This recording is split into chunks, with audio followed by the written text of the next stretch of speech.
हम जो है बैठ करके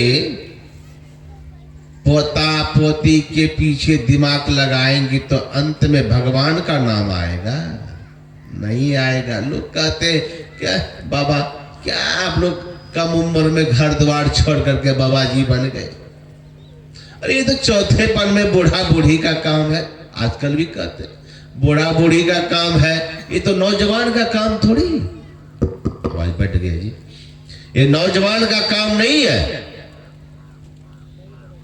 तो बताइए, ये नौजवान का काम नहीं तो बूढ़ा बूढ़ी का काम होता है। बूढ़ा बूढ़ी को करना चाहिए ना, कि पूछे ना बूढ़ा बूढ़ी को, दीक्षा लिए है बाबा?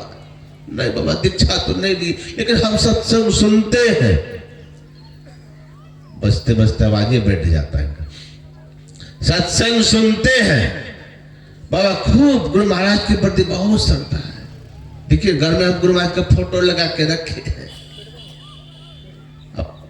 प्रतिदिन धूप बत्ती फूल चढ़ाते भी हैं। ये पूजा है, इससे काम चलेगा? अरे सिर्फ बाहरी पूजा से, फूल चढ़ाने से काम चलने वाला नहीं है। हमारे शास्त्र में आया है पूजा कीजिए, व्यर्थ नहीं है। गुरु महाराज को फूल चढ़ा रहे हैं, वह व्यर्थ नहीं है। प्रसाद, फूल, माला, जो भी कम बाहरी क्रियाकलाप करते हैं, यह भी व्यर्थ नहीं है।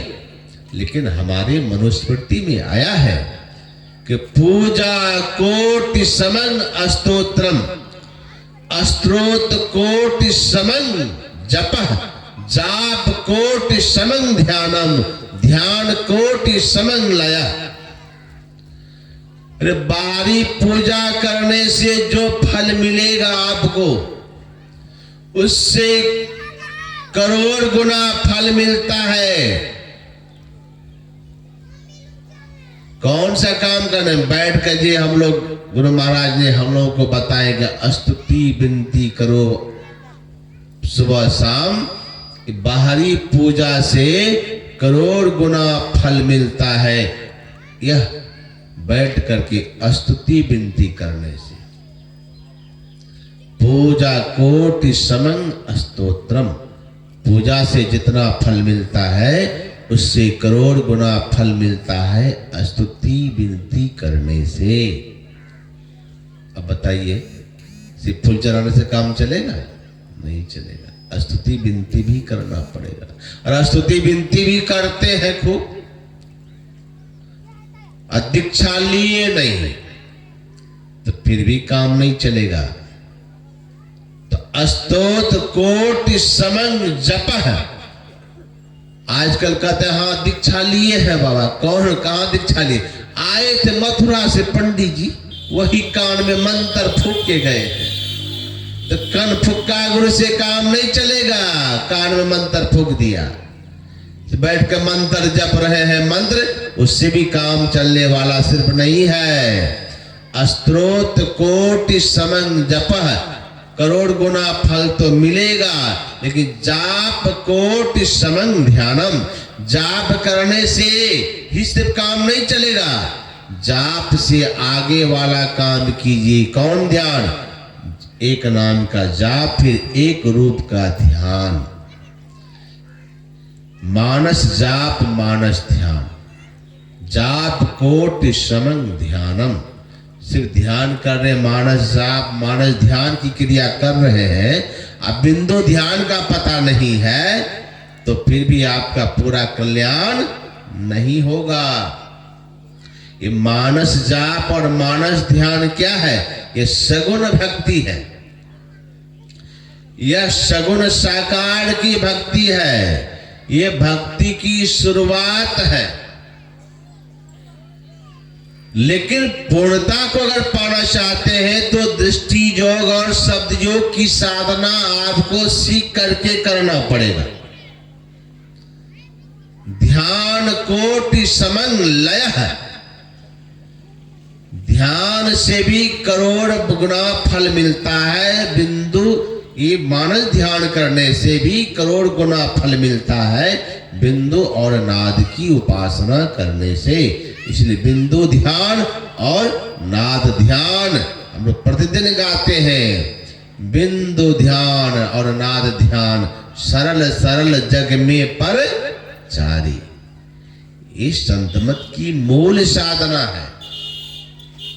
संत मत की मूल साधना है मानस जाप, मानस ध्यान, उसके बाद बिंदु ध्यान, उसके बाद शब्द योग की दीक्षा लेकर के नाद का ध्यान, जिसको कहते हैं नाद की खोज, नादानुसंधान का अर्थ क्या होता है?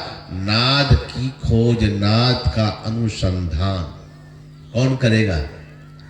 जिसको वह नाद सुनाई पड़ेगा। किसको नाद सुनाई पड़ेगा? जिन्होंने दृष्टि की धार को एक कर लिया, जिसकी दृष्टि स्थिर हो गई, वही कर सकता है। तो मैं कह रहा था कि सिर्फ बाहरी फूल चढ़ाने से काम चलने वाला नहीं है। बूढ़े हो गए, भजन नहीं कर रहे हैं, कहते हैं यह काम तो बूढ़ा बूढ़ी का है, लेकिन बूढ़े बाबा सबको देखिए सत्संग में आएंगे तो वहां बैठ के खिलाते रहेंगे। मैं कह रहा था नाती पोता को खिलाइए, को कौन मना करता?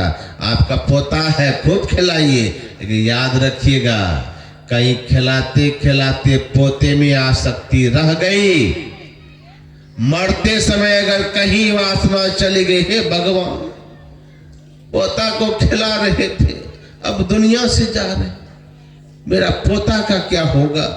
कहीं यही वासना लगी रह गई, पोते में अगर ध्यान चला गया तो कहां जाएंगे? सुअर बन के जन्म लेंगे, के बार में 16 पोता होगा, खिलाते रहिए, सुअर के जोनी में चले जाएंगे। अगर माताएं अगर पोता पोती में ध्यान लगा रह गया, कहीं शरीर छूट गया तो सुगरी बन के जन्म लेंगे, एक के बाद में 16 बच्चा होगा, और कहीं 1 साल के बाद दोहराए तो 32। खूब खिलाते न रहिए।